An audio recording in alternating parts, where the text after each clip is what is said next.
But at some point, to be really honest with you, I was only excited about school during my first year when I get to Rwanda.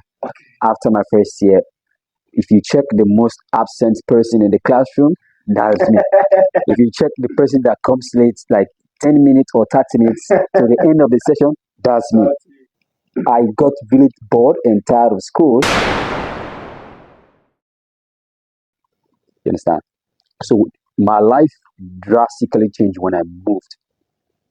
I think that is one of the biggest decisions I've made in my life. I almost, when I got the scholarship to go study, I almost rejected because it was a conservation scholarship. I was like, I don't want to do something conservation. But I sat down to myself. It's like, there is opportunity in everything. Let me go do this. So I went there now. So the university I attend, the African Leadership University, it's mostly entrepreneurship. They teach you entrepreneurship, teach you how to build businesses you're passionate about. So I went there, instead of starting something entirely new, I've already started something back home, which is the plastic project. I was like, let me just get this on and on and on. That was basically how everything just came about. Wow. Yeah. That's nice. Wow. You are fortunate to have a scholarship. Yeah, that's fine. So when we were talking, you didn't want to go. You almost rejected the scholarship. And so, but eventually, find yourself going to the school and the scholarship. I want to ask, do you believe in purpose? Did you find purpose in going to school, or just everybody's going to go somewhere? Or when you say purpose, to you personally, what does purpose mean to you? If I should put it that way. So one of the people I really look at a lot is Jordan Peterson. I don't know if you've heard about him. He's a clinical psychologist from Canada. So one of the things he usually says is, what do you want? Ask yourself. Get that internal reflection about sit down, look at yourself in the mirror, ask yourself, what do you want? When you clearly identify what you want, you aim at it and go for it. You understand? You can find your purpose in so many other ways. What is that one thing you wake up excited about? You go to bed, you sleep, you're smiling because of that particular thing. Okay. You lying down, you dream your dreams encircle that particular thing. You ask yourself, what is that one thing? Do you like seeing people smiling? Do you like building things? Do you like seeing structures? Do you like the idea of, oh, everybody is organized? Does that idea excite you? Look at focus on the details. What are the things that excite me? For me, what excites me basically is ensuring change in whatever given form. But a way I can do that at scale is through business, entrepreneurship. Because you have to work with so many people, you have to change the lives of so many people positively through entrepreneurship. So did you find the person going to school? School contributes to some extent. So school taught me how to be coachable and learn how to learn. That is what school taught me. Oh. But I see myself believe one of the reasons, it's not like I don't want to go to school whatsoever, but I was way more caught up in my project. I was way more caught up in this. I prefer gambling. Business. Exactly. Okay. I was way more caught up in my plastic business than school because I weighed the pros and cons. Like, this is something I'm passionate about. But if you go to school, I'm gonna sit down and look at the facility. They'll tell me a whole deal of fact, which I can go online and just learn about myself. You understand? Yeah. So I got bored after my first year. Okay. My first year, that was when my learning takes place. Like, that was when I really learned in school. Afterwards, I just got bored. But in terms of finding my purpose, is basically in the things I built, the crafts I established. That was when, because at the end of the month, you have people you pay. You got to pay people's salary. Yes. You pay them. You see the excitement in their faces. Yeah. That reflects to their family. Oh, mommy, daddy will be going home with a bag of rice and salary. The family is happy. Okay. So introspectively, that gives me a whole deal of happiness.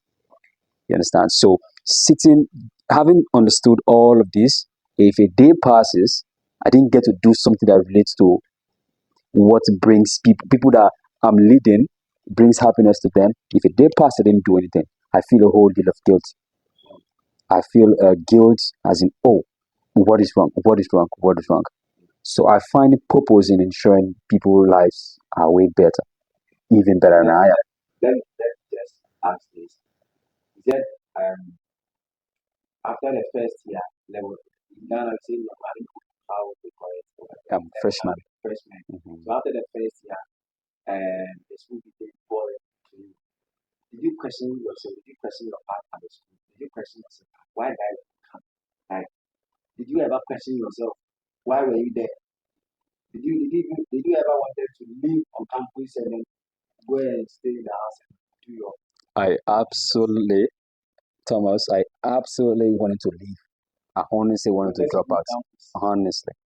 You're now The only thing, you're the, the only thing that got me was the contract assigned as a scholar. okay. Because if you have scholarship, you have to go through some legal procedures. You sign a document that you have this set duration that you complete your school. Then each term or each academic year, you need to report this particular GPA. You have all these criteria. That was just the thread that was holding me on campus. Aside that, I had a convo with my few of my colleagues. I was like, man, I'm really bored and I'm really tired of school right now. I just want to find the way and I could just leave this place. Wow. Everything's that reflect. When we have submissions, if we have coursework to do, I won't open that thing until 6, 7, 8 hours to the deadline. The same day, okay, if the deadline is today, 5 p.m., then that's when I open the coursework and I start, okay, what do we need to do? You didn't like school. I just got bored. I honestly got bored. I prefer doing things that relates to my business than school. Than What school. did you know? So I was doing global challenges. Okay. It's not a traditional course. It's an entirely new course. So basically, I was focusing on sustainability, society, environment, and climate. So that was my niche focus. So global challenge basically has a whole different element underneath. You have global challenge, you focus on health. You have global challenge, you focus on resource. You have global challenge, you focus on agriculture. You have global challenge, you focus on a whole deal of things. So my focus was initially to sustainability. So basically, All right. So let's move to your business, your plastic business for now. You said um, your your grandpa was the one doing it, and then he was actually doing it for the family, and you decided to take it to the world for everybody to see. This is what you can also do. And starting up, were there some challenges? Did you face some challenges, and how were you able to overcome them? as a start, always you want to do something for yourself. You want to start business basically. I grew up from a poverty-stricken family. Everything I'm doing right now, I'm the first of everything in my family. I'm the first person to travel out of my country, the Sierra Leone. I'm the first person to have a international degree. Like like everything. Exactly. First person. So you find yourself in this particular family. If you growing up, you seen your elder brother not smoking, drinking, you have a 8 out of 10 chances that you will follow suit. Yes. If you grow up, you find you don't get that sort of good role model. The probability of you lining up with the family is 8 out of 10. So this is the kind of environment I grew up. This is the kind of family I grew up with. So finding yourself in this particular family, you want to start something. In my family, nobody thinks about starting business for himself. Get up, go get a job, and I can do, if I want a job right now, I can get a job, a very good job. But I'm not really interested. I'm not interested in any way. So challenges as in The challenge starts away from my root. That's what the first challenge I experienced. Breaking the yoke of that family lineage. That was extremely difficult. But I always have this belief that in my family, especially the young ones coming up now, they need to see somebody they can look up to. Somebody needs to be the black sheep. Somebody needs to change the trajectory of the family line. And if it takes a sacrifice to do that, that is exactly what I'm doing. You understand? That is one of the key challenges I experience. Another challenge, basically, if you want to start business as a young person, you have to experience backlash from the government or from the local authorities because they won't listen to you. If you have a proposal, you take it to them, they won't listen to you. It's like, oh, I know this thing, I want to do this thing. If you could support me this way, support this way. Yeah, that's a very good idea, but we'll get back to you. Okay. That is the borderline of everything.